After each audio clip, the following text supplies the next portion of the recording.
તો વિકાસ વિનાશ નહીં નોતરે। ભયાનક ભૂકંપ પછી કચ્છે જે ઝડપે વિકાસ કર્યો છે એ દેશભરમાં ચર્ચાનો વિષય પણ છે। પણ શું આ વિકાસ માત્ર દેખાડો છે? ભુજ શહેર જે પહેલા માંડ 5 કિલોમીટરમાં ફેલાયેલું હતું આજે 56 કિલોમીટર સુધી પહોંચી ગયું છે। પણ આ વિસ્તાર સાથે રોડ પણ સાંકડા થઈ ગયા છે।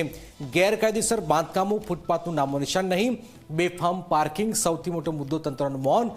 ત્યારે જુઓ વિકાસ પાછળના અધૂરા સત્યમાં આજે શું થઈ રહ્યું છે, આવો જોઈએ, જાણીએ, સમજીએ।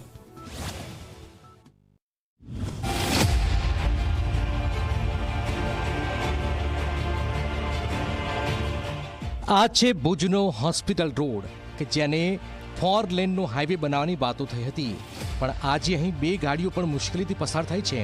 રોડની બંને બાજુએ ગેરકાયદેસર પાર્કિંગ, ફૂટપાથ તો જાણે કે ક્યાંય નજરે જ નથી પડતી। ઝી24 કલાકની ટીમે રિયાલિટી ચેક કર્યું તો ઠેર ઠેર ગેરકાયદે બાંધકામોની પોલ ખુલતી ગઈ। ભુજના જે હાઈવે રસ્તા ઉપર જે દબાણ કરવામાં આવ્યા છે, વાત કરવામાં આવે તો ભુજ મુન્દ્રા હોય, ભુજ માંડવી હોય કે ભુજ ગાંધીધામ હોય, આ જે રસ્તાઓ છે એના ઉપર જે દબાણ કરવામાં આવ્યું છે, અહીં આપણે જોઈ શકીએ છીએ કે જે બિલ્ડિંગ બનેલી છે એ બિલ્ડિંગની બહારની સાઈડમાં જે પાર્કિંગ છે, આ પાર્કિંગ બતાવવામાં આવે તો અહીં જે રોડ સુધી જે રોકાણ કરવામાં આવ્યું છે, જેના કારણે કંઈ પણ જો અકસ્માત થાય તો ફક્ત 1-1.5 મીટર સુધી રોડ બાકી છે અને આ હાઈવે રોડ છે એની બાજુમાં અહીં પાર્કિંગ કરવામાં આવી રહ્યું છે। તો આ બિલ્ડિંગની અંદર જે પણ બાંધકામ જે પણ કરવામાં આવેલા છે, જેના કારણે અહીં જગ્યા છે એ એકદમ રોકાઈ ગયા છે। નિયમ પ્રમાણે દરેક મોટા કોમ્પ્લેક્સમાં બેઝમેન્ટ પાર્કિંગ ફરજિયાત છે, પણ અહીં બિલ્ડરોએ બેઝમેન્ટમાં મેરેજ હોલ બનાવી દીધા, ક્યાંક ગોડાઉન ભાડે ચડાવી દીધા અને જે જગ્યા રોડ માટે છોડવાની હતી એના પર પાક્કું પાર્કિંગ ઊભું કરી દીધું। વાત કરીએ આપણે કચ્છના પાટનગર ભુજની। ભુજ ભૂકંપ પહેલા જે 5 કિલોમીટરમાં હતું એ 56 કિલોમીટરમાં થયું છે। ત્યારે અહીંના જે વિસ્તારમાં જે હાઈવે રોડ ઉપર જે પરિસ્થિતિ થઈ છે એ હું આપને બતાવવાનો પ્રયત્ન કરીશ કે અહીં જે બિલ્ડિંગો રોડ ઉપર હાઈવે ઉપર બની છે, ભુજ મુન્દ્રા હોય, ભુજ ગાંધીધામ હોય કે ભુજ માંડવી હોય, ભુજ નખત્રાણા હોય, આ પરિસ્થિતિ છે કે જે દુકાનો અહીં જે બનાવવામાં આવી છે એનું જે પાર્કિંગ છે કોઈ વ્યવસ્થા રાખવામાં નથી આવી અને જે પણ અહીં જે જગ્યા રાખવી જોઈએ એની જગ્યાએ અહીં બાંધકામ કરવામાં આવ્યું છે અને બાંધકામ પણ કેવું પાકું અને આવી રીતે જે પાર્કિંગ છે એ છેક રસ્તા સુધી કરવામાં આવી રહ્યું છે અને આ રીતે રાહદારીઓને પણ તકલીફ પડે એવી પરિસ્થિતિ છે। ત્યારે હું કેમેરામેનને કહીશ બતાવે કે જે આ પાર્કિંગ ઉપર પાર્કિંગ બાદ જે અહીં જે ફૂટપાથ છે એની પરિસ્થિતિ શું છે।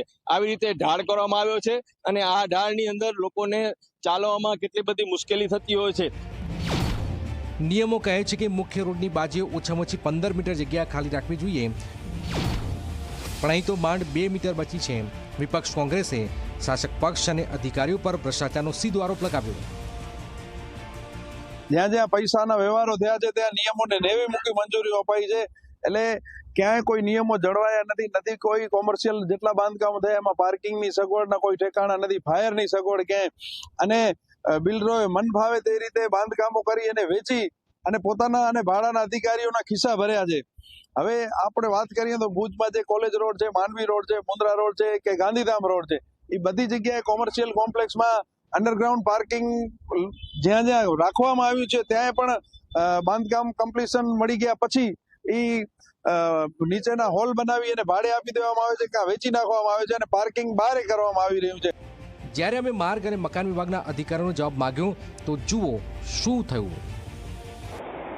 ચિરાગભાઈ વાત કરી લો ને તમે। અમારે એમ કે એક પત્તો થાય ત્યાં સુધી પછી બીજો લઈ લે એટલા માટે। નાઈ સાહેબ કહેશો તો નહીં, કલેક્ટરે કીધું છે તો નહીં। આ મૌન ઘણું બધું બોલે છે। જ્યારે શહેરના રોડ દરરોજ જામમાં ફસાય છે, લોકો પગપાળા ચાલી પણ ન શકે એવી સ્થિતિ છે, ત્યારે તંત્ર ધૃતરાષ્ટ્ર બનીને બેઠું છે। સવાલ એ છે કે આ ગેરકાયદેસર બાંધકામો કોઈના આશીર્વાદ વગર શક્ય છે? બેઝમેન્ટ પાર્કિંગ નામે લોકો સાથે છેતરપિંડી કેટલા દિવસ ચાલશે? અને સૌથી મોટો સવાલ, શું ભુજનો વિકાસ ફરી એકવાર ભૂકંપ જેવી તબાહી તરફ ધકેલાઈ રહ્યો છે? જ્યાં સુધી તંત્ર જાગશે નહીં ત્યાં સુધી ભુજના રોડ પર દર્દ ઓછું થવા નથી। વિકાસના નામે નિયમોનું ધોરણ તૂટે તો તે વિકાસ થઈ વિનાશ બને છે। રાજેન્દ્ર ઠક્કર, ઝી મીડિયા, કચ્છ।